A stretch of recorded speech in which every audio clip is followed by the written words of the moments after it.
send the signal.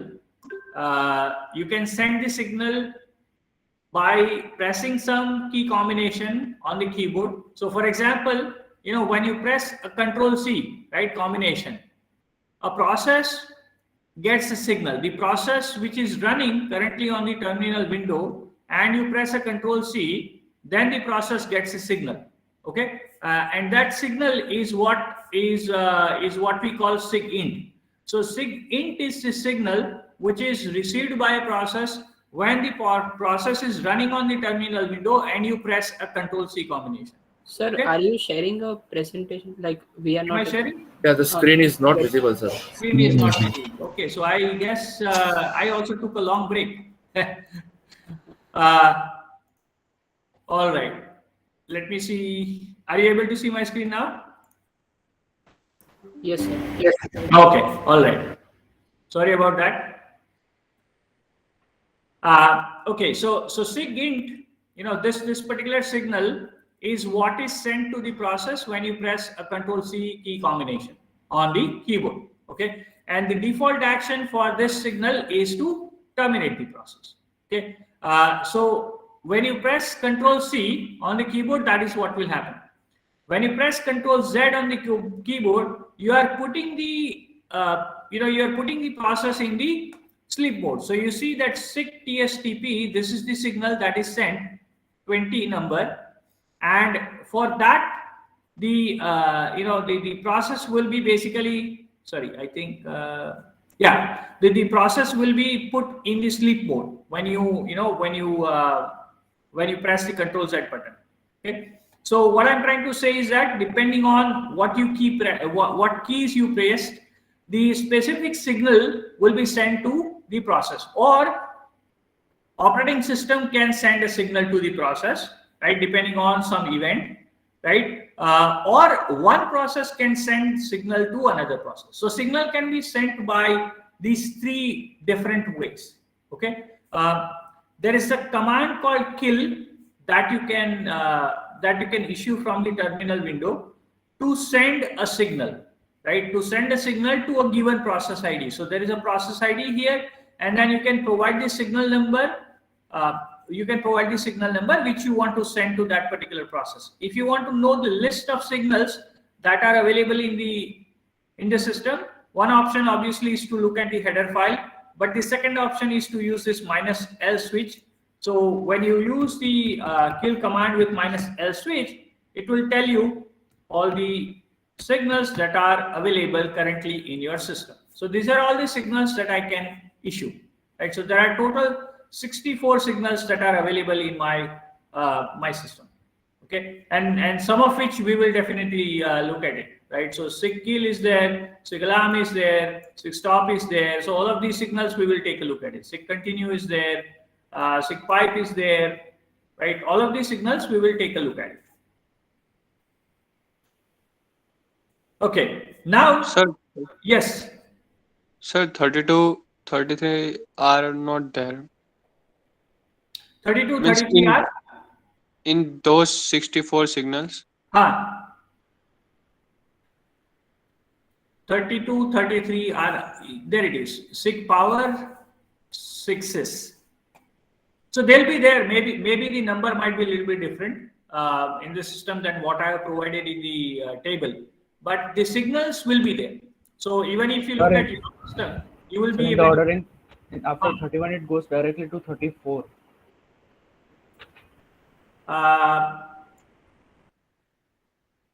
Right. So basically what happens is that some signals are reserved by the operating system. Maybe user is not allowed to send it, right? So kill is the command that will allow you to send a signal to a process, and possibly you cannot use these numbers 32, 33 to send the signal to a process. It is kept as a reserved number for some specific event, right? So that could, that is probably the reason you are not actually seeing in the kill list, because kill command cannot actually send that signal. That's why, right? So for example, like I would say, if you look at this particular one, like stop one, This is generally used by operating system for context switching. So we are generally not allowed to use this signal number for sending it manually, something like that. Okay. Okay. Now, when the signal is sent to the process, how are the signals handled, right? So actually delete this background image thing. Sorry.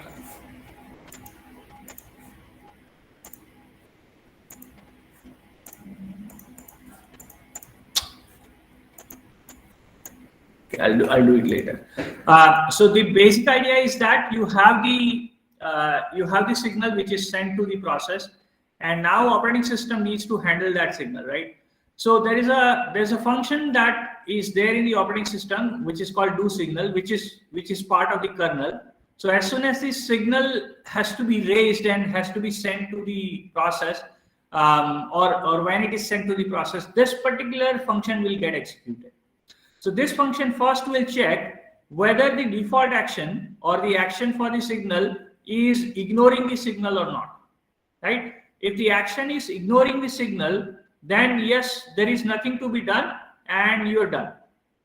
Okay. If the action is not to ignore the signal, then it will check whether the default action for the signal needs to be executed.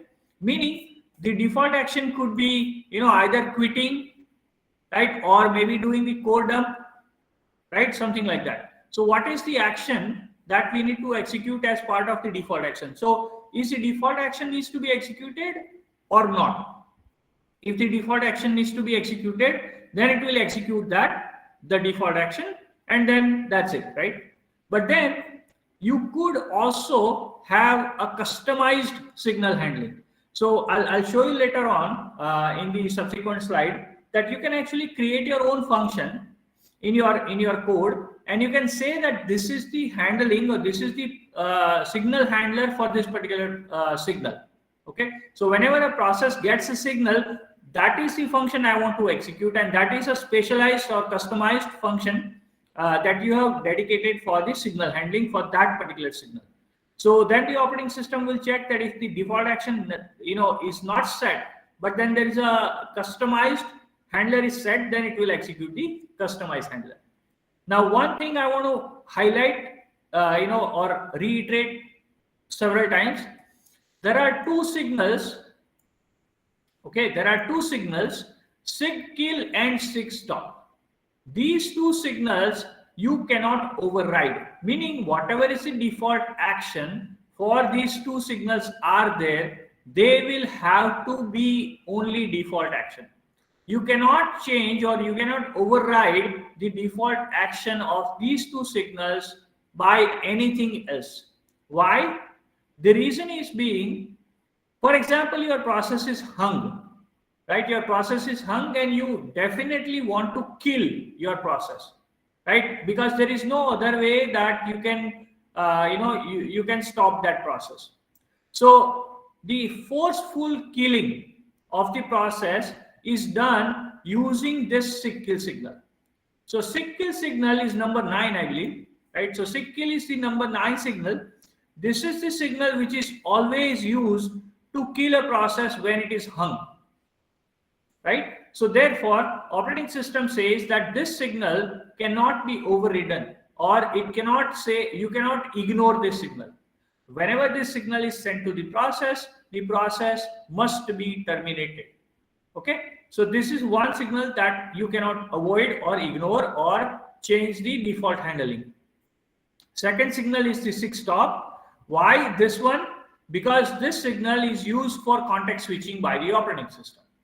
So whenever it is used for the context switching by the operating system, you cannot override that signal or you cannot ignore that signal. So the process must take whatever the default action is set for this sig stop signal, must, it must execute that action, right? So these two signals cannot be ignored, cannot be overridden. All the other signals that we have can be ignored and can be overridden.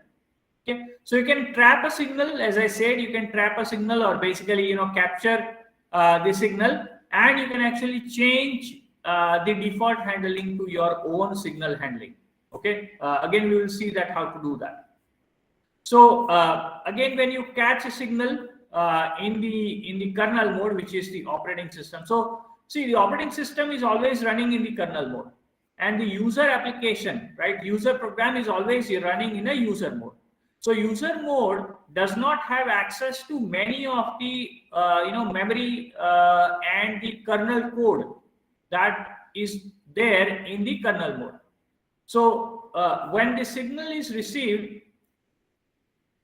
you have the normal program execution that is going on. Then let's assume that the signal was received by the process, which is over here. The operating system will change this process from a user mode to a kernel mode, so that it can execute the code which is there in the kernel for that particular signal, right? So then you change the mode from user mode to a kernel mode. You execute this do signal handling and check whether the signal has to be ignored, signal has to be go through the default action.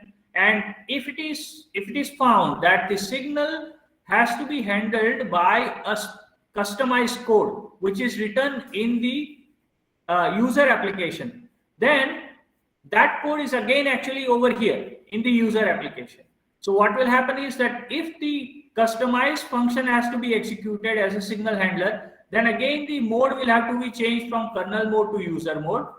The signal handler function will get executed.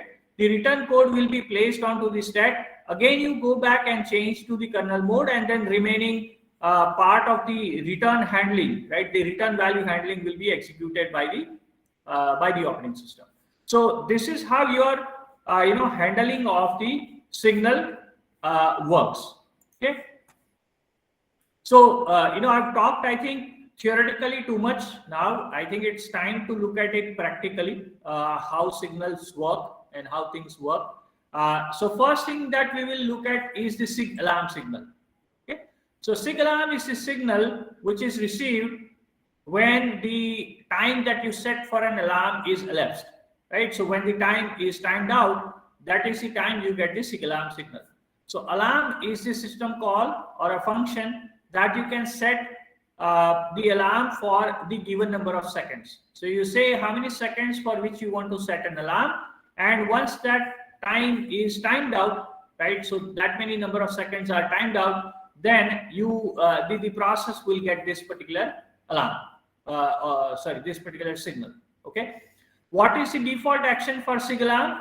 The default action for SIG alarm is that you print the alarm clock message, right? So the operating system will be printing this message, and the process will be terminated. That is the default action. Okay. Now, if you already had set alarm once and you again call the alarm function second time, then the new value, new second value will be used. If you provide 0 value as a count, then the pending the alarm which was already set earlier will be cancelled. So if you want to cancel the alarm, you can use 0. If you want to set a new alarm with a new value, then you can use alarm again with the new value. Okay. So this is an example that we will look at it, alarm test. So as I said, the function of the alarm test is to set an alarm.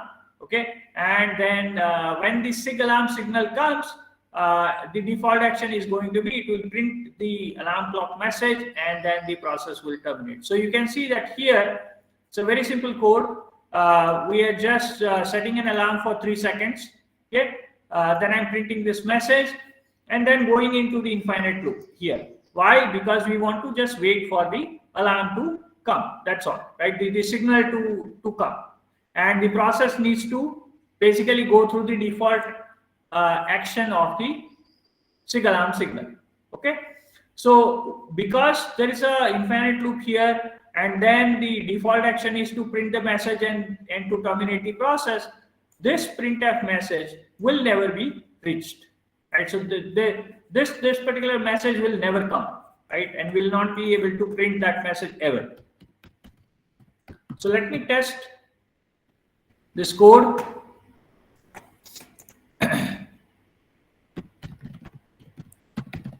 So alarm and then test. So looping forever, and then 3 second pass, and then the alarm clock message is displayed, and then you come out. Right. So even though there is an infinite loop, you can see inside your code what happened was during this infinite loop, the SIG alarm signal came. Right. It was sent to the process by the operating system when these 3 seconds were timed out. Right. So once these 3 seconds were timed out, this process, even though it was in the infinite loop, it was sent the SIG alarm signal, and the SIG alarm signal's default action is to print this message, and then terminate the process. So the process was terminated. So this is how the default action took place for the SIG alarm signal. Now the question is, what if you don't want to allow default action? What if you want to override the default action and do something else? Right? So overriding the default action is done using a system call called signal. So signal system call basically takes 2 parameters. The first one is obviously the signal number for which you want to change the default action. And then the second parameter is a function pointer here, but it can actually take 3 different values. So this is the function pointer, but it can take 3 different values. So the first value is the macro, which is the SIG IGN. So SIG IGN is the macro which is defined by the operating system, and this basically means that ignore the signal. So it is like a dummy function, right? Dummy function without any action that you do, right? So this is sort of like ignoring the signal.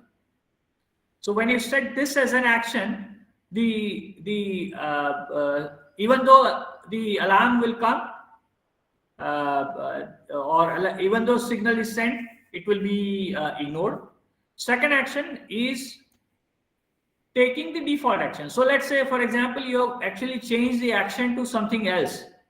Okay, so the default action maybe was terminate, but then you change that default action to ignore, and now you want to go back to the default action, right? So you can actually use this SIG DFL. So SIG DFL will basically again set the will again set it to the default action.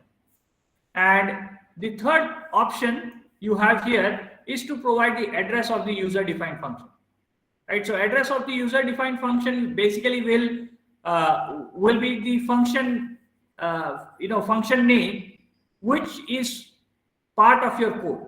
Okay, so this is how you will be able to override the default action that you have on the. I don't know what's happening. Close this guy. Close this guy. So again, as I said, SIG kill and SIG stop. You will, even if you use the signal, system call for these 2 signals, you will not be able to reprogram, or you will not be able to override. Okay, only all the other ones you will be able to override. Any of the child process will inherit the signal handling that the parent process has. Okay, so the parent process will whatever the parent process has as the signal handling, all of that will be inherited by the child process once you do fork inside the parent process. Okay, so that is something again you should know about. Pause is the function that you can use for infinite amount of waiting rather than putting a sleep. Sleep allows you to wait for a certain number of seconds. Pause allows you to sleep for infinite number of seconds. Okay. So now let us look at how we can actually override this SIG alarm signal. Right. So let's override the SIG alarm signal. So now in this code, in the main function, right? So what we will do, first we will set an alarm for 3 seconds, right? Now, once we set an alarm, we are going to say that before the alarm signal comes, I want to actually change the default handling to this. And what is this? This is nothing but my function. right? So this is my function. Alarm handler is the function that I have in my code, and I'm going to provide the address of that function here. Okay, so what will happen is that I'm overriding the action of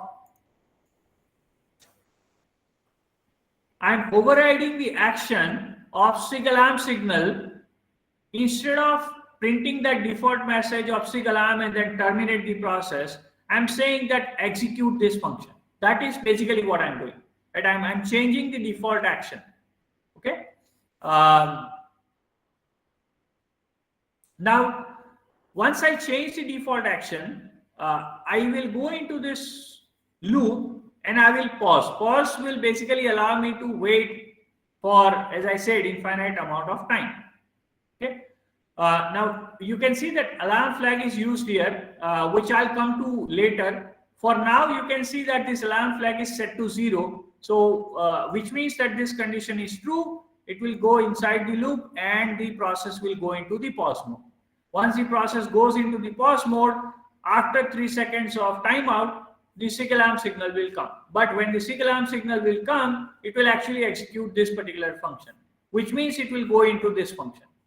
Okay. So when it goes into this function, it is going to print this message, right? And let me just comment this line out. These 2 lines out, and let me set this flag. Okay. So what will happen is that inside the SIG alarm handler, it's going to print this message and it's going to set this flag. So once it comes out of this SIG alarm handler, and again it goes back into this while loop, right? So it goes back into this while loop and it checks for this flag. Once it checks for the flag is now 1, which means the condition is false, and so therefore the process will come out here. It will print this message and the process will be ended. Okay, so the default action of termination is not happening here. What is happening? It is going to execute this function. It's going to print this message. It's going to set a flag, and that flag is going to be checked over here, and therefore now the process will end because this while loop condition will be false and this printf message will be printed. So this is how this particular process will get executed.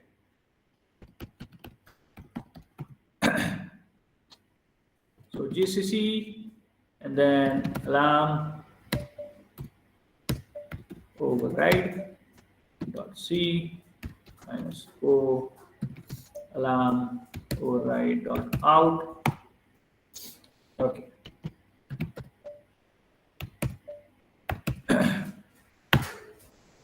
Right, so waiting for 3 seconds.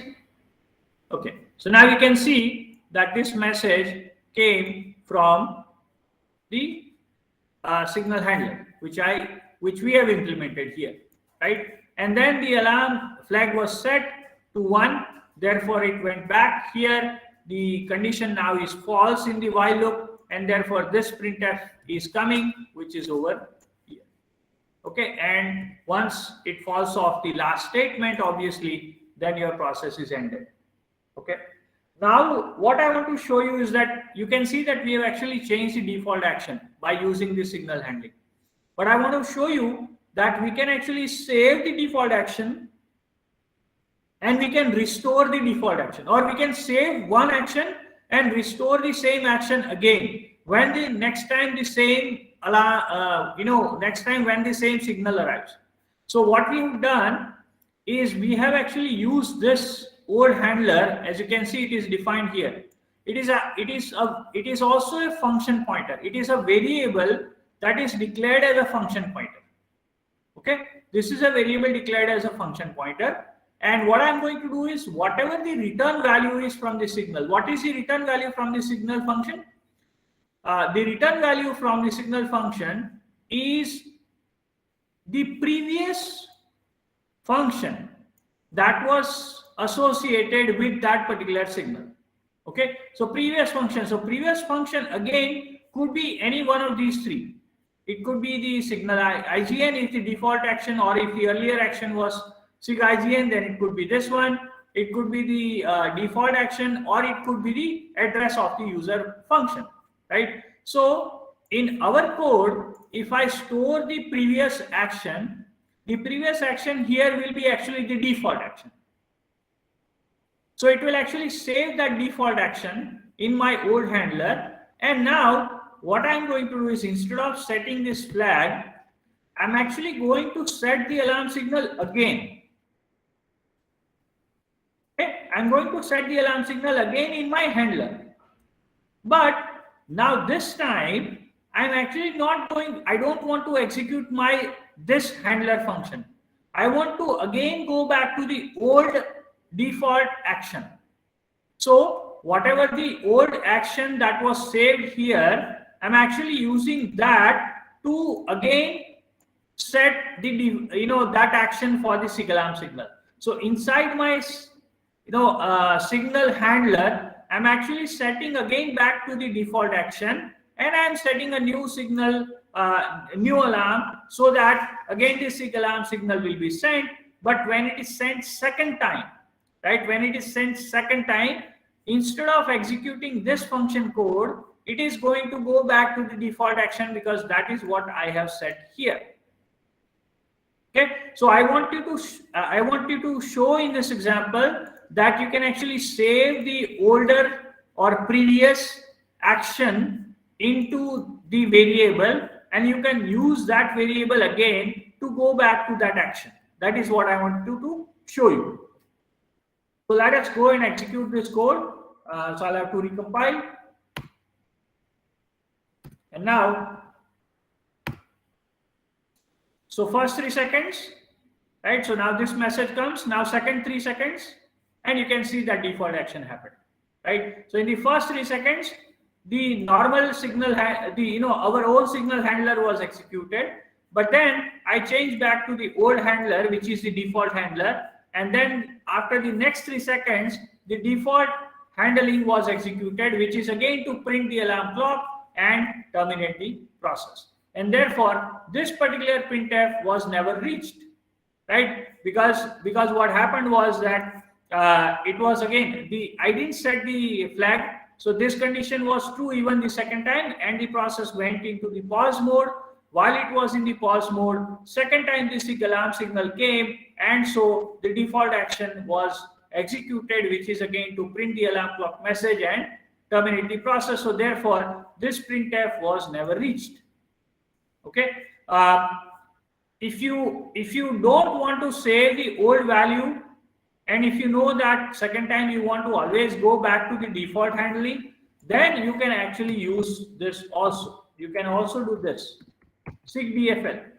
So SIGDFL means again go back to the default handler. So you don't have to actually save this, but you can directly use this one. Okay. So even when I compile this one and run it, it will basically do the same thing, exact same thing. Right? So same output. The only difference was that, what we did in this case is that we actually set the action to be SIGDFL instead of that SIGDFL was stored in the old handler in the previous case. Okay, so that is what we have done. Any questions for this example?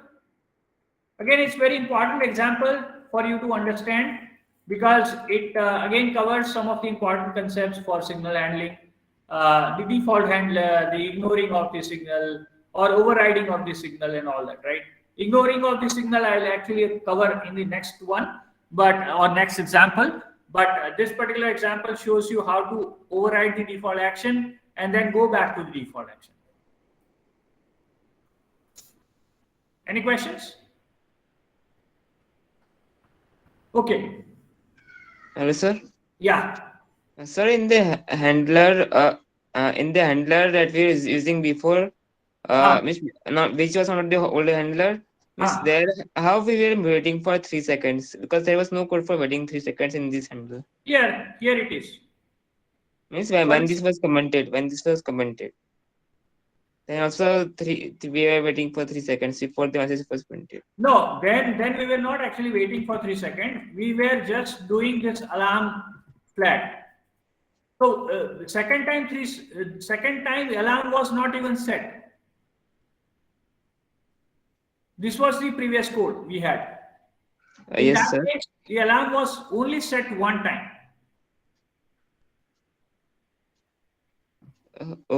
Okay, sir. Means there also means initially 3 seconds we were Yes, waiting yeah, and then, yeah. This one, okay. no? Yes, sir. So okay. So here the default action will be Correct, um, correct, correct. So for this alarm, the default action will be taken care, right? No, for this alarm, this action will be taken care, not the default one. See, I've changed, right? I've changed the default action to executing this function. It's not going to be the default action. So I'm setting the alarm and then I'm saying that the action has to be this one, which is the function. So it will come over here, it will execute this line, it will set the flag. Now this function is completed, right? So this function is completed. So it will go back into the main process. The main process again will start executing from this while loop. And now this flag is set inside the alarm handler. So therefore, this condition is false, and therefore it will not go into the pause, but it will do the printing of this one. okay. Here we were not waiting for 3 seconds. So it was just a coincidence that it took exactly 3 seconds to print that message. It will not take 3 seconds to print the second time. I think you should try executing this code on your own, so that you understand it better. Okay. We are just waiting for one time, 3 seconds, which is this alarm here. Only one time, not 2 times. Okay, sir. Okay. Okay. Now what we are going to talk about is how to completely ignore the signal, right? So in this example, we showed how to override the signal using our own function and our own function, and we also looked at how to go back to the default handling, right? By using DFL. Now let us say that there is a process, and for certain duration, you want to ignore the Control-C keyboard combination, right? What is the Control-C keyboard combination? The Control-C keyboard combination will kill the process. Why it will kill the process? Because it sends the int signal, right? It sends the int. Yes.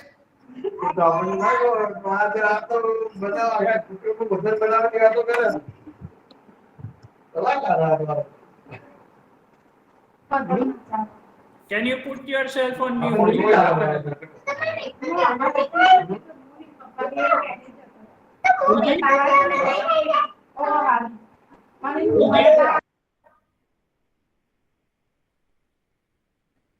Okay. So what I was saying is that when you press a Control-C keyboard combination, it sends a SIGINT signal, and the default action for the SIGINT is to kill or terminate the process. Okay. But what we want to do is that, let's say maybe there is some important code that is getting executed inside your process, and you don't want the user to kill the process while that particular part of the code is running. Okay, so what you can do is you can actually ignore the SIGINT signal during that time frame. So here we have just used a simple example where we are saying that during the first 3 seconds, the process will accept a Control-C key combination and the process will be terminated.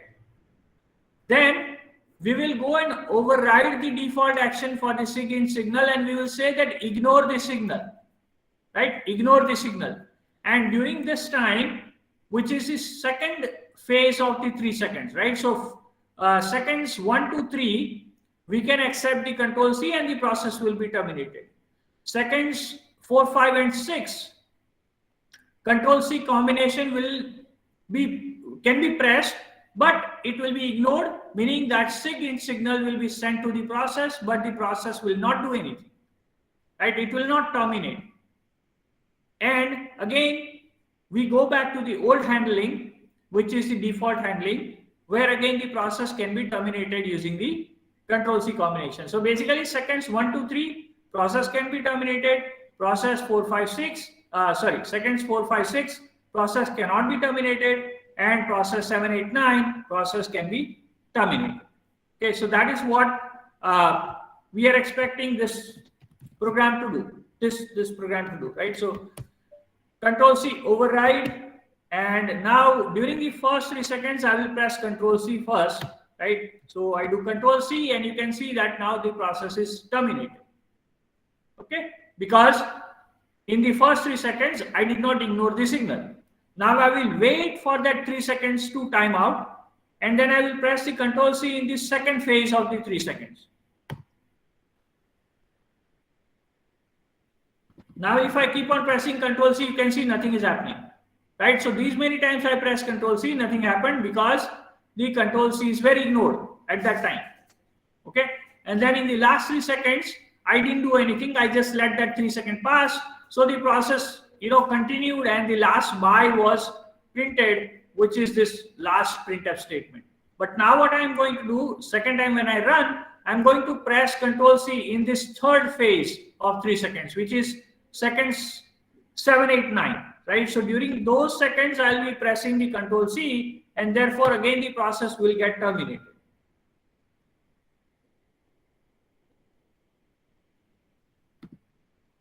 So you can see that again I press Control C right after that message was printed, which must be around 7 or 8 seconds in the process, and therefore there is no by printed, but the process is terminated. So what I'm trying to say is that you can actually have your process, critical code in the process can be saved for, from terminating the process, right? I mean, you can ignore the Control C signal or Control C keyboard combination and say that, okay, I will not let the process terminate until this critical section of the code is finished.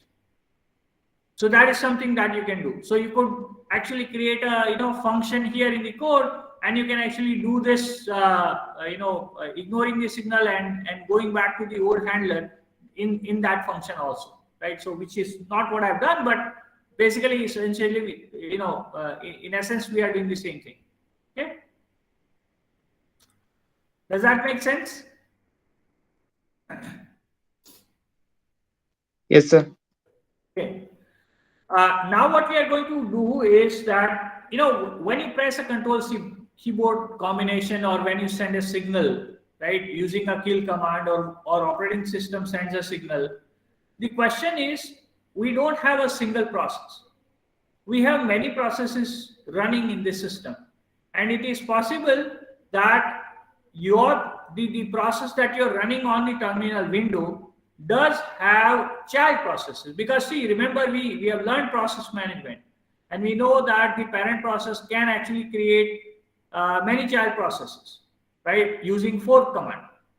So now what will happen if the Control C keyboard combination is pressed when the parent process is running, right? So if the parent process is running, should the parent process get that only SIGINT signal, and only the parent process should be killed, or even the child processes should be killed?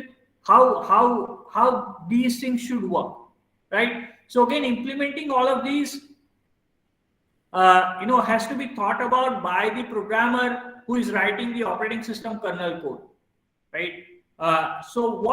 Let me go to the picture. Actually, the picture actually will give you more information, and all the other text slides are basically just going to talk about what I'm going to explain through this picture. Okay, so this diagram is going to tell you more about it, and then the same thing is written in those text slides. So you can actually read the text slides later on, but I'm just going to explain using this particular slide. So what happens when you actually run when you run a program, when you run an application on this terminal window, right? So when you run an application on the terminal window, right, there is something called as process group. Okay, what is a process group? The process group is the number which says that how many processes are running under this one particular group, right? So for example, when you have one parent process which has a group number, and then let's say that parent process creates multiple child processes. So each of the child processes will have a different process ID, but they all will have the same group ID as the parent process. So for example, let's say this is the process that you are running on a terminal window, and that is why it is called a foreground process. So foreground process are the processes which runs under terminal window, right? So let us assume that the process with the ID 20 you are running, and that process has created two child processes using fork. So each of these child processes will have the different PID values, but the PGID, which is the process group ID, right? So the process group ID will be the same for all these. Okay, what does that mean? It means that when you press a Control-C keyboard combination, and when the SIGINT signal is sent, the SIGINT signal is not sent to a particular process ID. It is actually sent to all the processes which are in the same process group of the foreground process. Which means that when you press the Control-C keyboard combination, SIGINT signal will be killing not only the foreground process which is running on the keyboard on the terminal window, but it will also kill all the child processes that are forked using the parent process. So process groups are basically used to manage which process will get a signal when a signal is issued to the foreground or the parent process. Okay, now let us say that you started your program, your application in the terminal window, and we have also said that this particular process, when it starts off, it is basically a child process for this terminal window bash, right? So the shell which is running as a terminal window, this process becomes the child process of that terminal window. But now, if this is the child process for the terminal window process, the shell process, and they both have the same process group, then what will happen is, if I kill this particular process using the Control-C combination, even my terminal window will be killed, because both has the same process group ID. So therefore, what operating system does, it uses the shell, which is the main shell, your terminal window shell, in a different process group. Okay, so what it will do is it will fork a child process, obviously, which is your a dummy shell that it will create. So from this shell, it will actually create a dummy shell. Okay, background shell, or a shell window which is not actually displaying anything, which is not there on the terminal. Okay, and it will put that into a different process group, and your foreground process will be running under that dummy shell. Okay, so you can see that your terminal window shell has a different process group ID, and your process which is actually running in that terminal window has a different process group ID. So what will happen is, when you press a Control-C keyboard combination, this process will get the SIGINT signal, and these processes will get SIGINT signal because all of them belong to the same process group ID. However, the original terminal window will not get a SIGINT signal to terminate the process. Clear to everyone? Any confusion here? Okay. Now the question is, we are pressing the Control-C keyboard combination on the terminal window. Okay, so if you are pressing it on the terminal window, how is it that my original terminal window process is not getting the signal? Because the Control-C combination is actually pressed on the same terminal window where we started running this process. So to basically handle that, there is a concept called control terminal. Okay, so we have seen the concept of process group, but there is a concept of control terminal. What is the concept of control terminal? Control terminal basically says that which process has a control over the standard terminal devices, standard input, standard output, and standard error, specifically standard input, right? So which process has a control over the terminal, which is your standard input, standard output, standard error for for this particular terminal window which we have, right? So what happens is that when the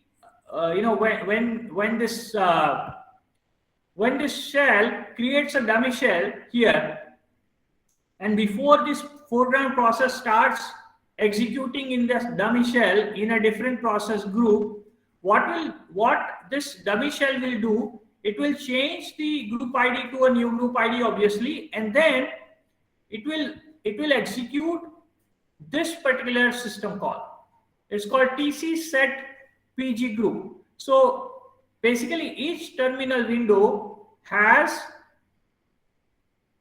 process group ID which is controlling that terminal window. So TC basically stands for terminal control, right? So who is controlling this particular terminal? So what this dummy shell will do, it will execute this system call and it will provide the standard input, standard output, and standard error file descriptor, and it will also provide the process group ID. So in short, what I'm trying to say is that once this dummy shell is created here, it will actually execute that system call and it will set all the standard input, error, and output file descriptor process group ID to 20. Okay, it means that process group ID 20 is now controlling that particular terminal window. And so whenever you have a scanf in your program, that scanf will be able to read the data from that terminal window. If the control terminal does not have this particular process group ID, and if the process is trying to read the data from the keyboard, then it will get another signal which is called SIGTTIN, which I'll come to later.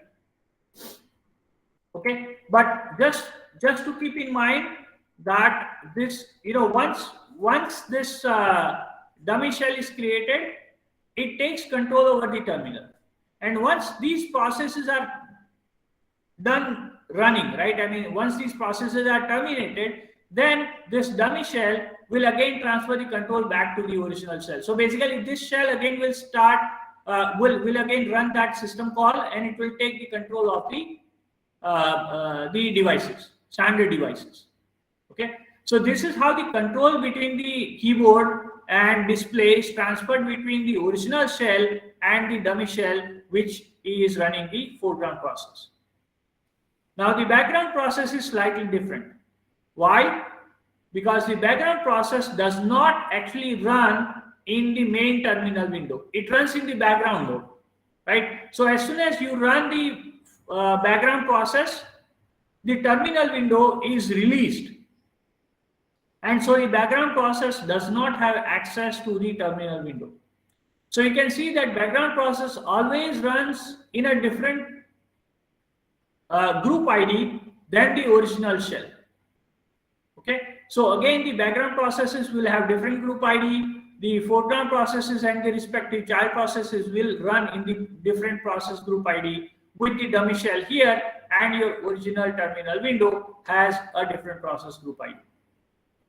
So this is how the access to the terminal window is maintained, and access to the different signals, right, is maintained. So what I'm going to do is, without talking too much now, I'm just going to show you a couple of examples which will actually hopefully make things clear for you.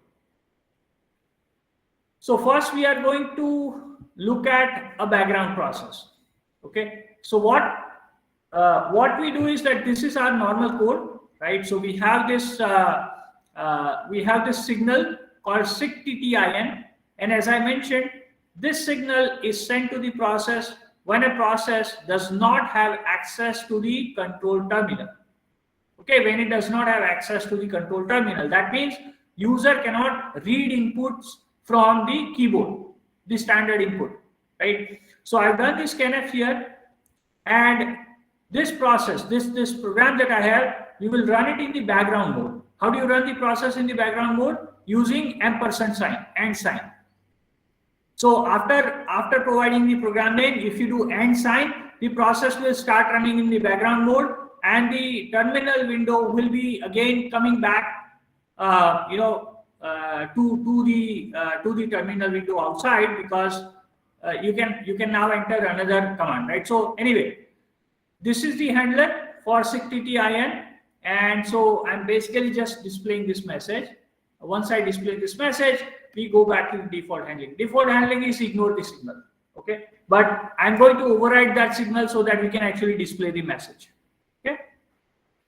So let me run that process group background out, and I'm going to run this in a background mode, as I said. Okay, so I do and sign at the end so that the process runs in the background. And now you will see that I'm back to the terminal window, but the process will be still running because the process is running in the background. Okay, now what happened was, as soon as it ran the main function, it found out that there is a scanf over here and there is a printf over here. And so what happened was, when the scanf was trying to read the data from the standard keyboard, right, standard input, but the standard input device is not accessible by this process. This process does not have access to that device. Why? Because this is a background process. Background process does not have access to the terminal window devices. Okay, so therefore, this particular process has received SIGTTIN signal. Okay, SIGTTIN signal, and that is why you can see that this particular message was displayed by the handler. Okay, this message was displayed by the handler, and then the process was put in a sleep mode. So one option to kill the process. Now this process obviously is hung because it is running in the background. It is waiting for keyboard data to come, but I cannot enter the keyboard data because keyboard is not accessible in that process. Keyboard is actually available to my terminal window. Okay, so one option is I can bring the process in the foreground mode instead of background mode using FG command. FG command will allow me to bring the process in the foreground mode, which was the last process placed in the background mode. Okay, so now that process is in the foreground mode and it does have an access to the terminal window and standard input, and I can do Control-C and I can kill the process. The other option is I use the kill command, right? So I run it in the background mode, right? And then I do PS, right? And then I do kill. Kill -9, I can do that, or I can do SIG-kill. SIG-kill will basically kill the process. For that I need the process ID, which is 3312. And so now the process is gone, right? So process is killed. So this is one example where I showed you that the background processes does not have access to the terminal or specifically standard input device. Now I'll show you two more examples where we are going to change the process group of the child process so that we can show that the signal is only sent to the parent process and not to the child process.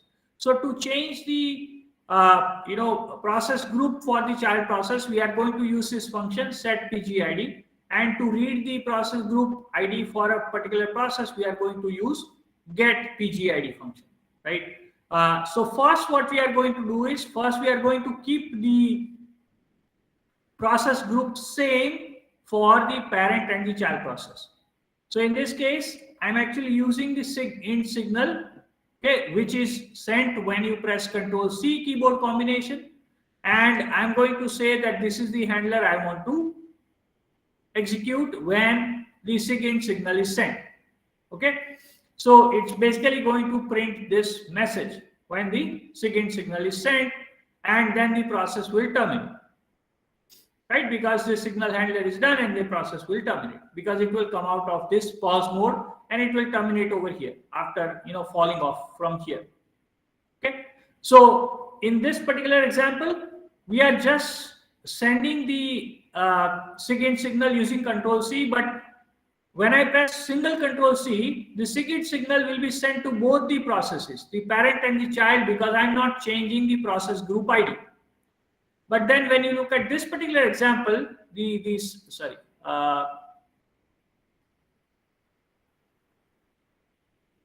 this particular example, in this case, I'm actually setting the process group ID for the child process, right? So I'm in the child process and I'm going to change the process group ID, right, to the same as the process ID of the child process. Okay, so this is what I'm going to do for the child process. And so now the child process is running in a different process group. So therefore the SIGINT signal will not be sent to the child process, but will be only sent to the parent process. So anyway, let us first look at this example so that there's no confusion.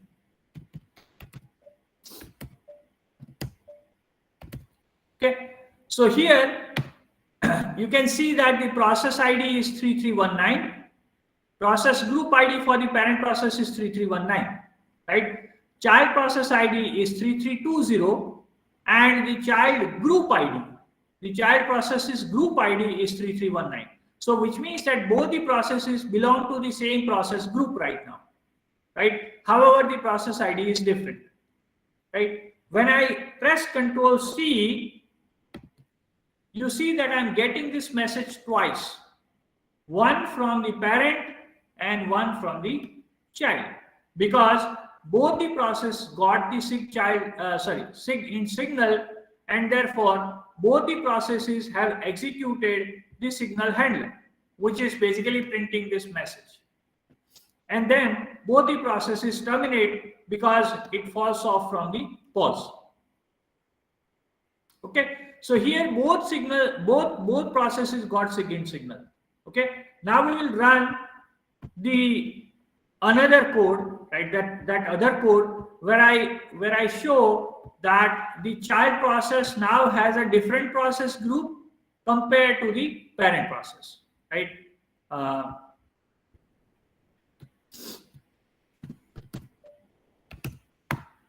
Okay, so now you see that the parent process is 3325, the group ID is 3325, child process is 3326, the group ID is 3325 originally, right? Originally it is 3325, and then we changed it to 3326. So now the child process actually belongs to 3326 group ID, whereas the parent process belongs to 3325 group ID, right?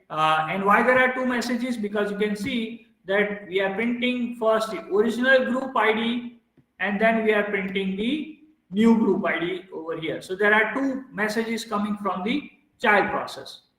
And now when I press Control C on the keyboard, you see that only one process, or only one, which is the parent process, got the SIGINT signal, but not the child process.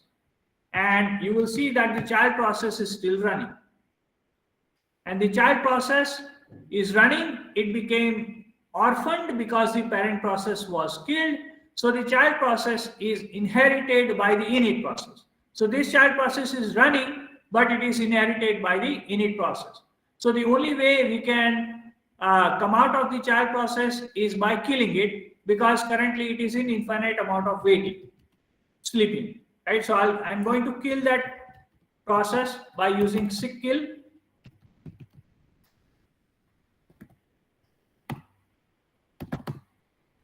And the child process is gone.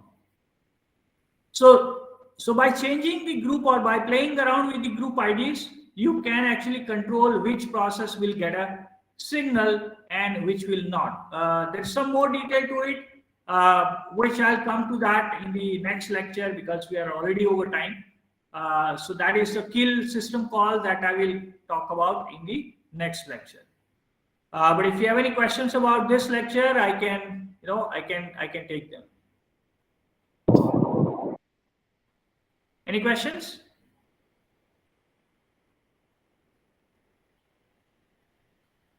Anyone? Okay. If there are no questions, then let's stop for today. Can we use -A switch to show that hidden signals? Try it out. Try it out.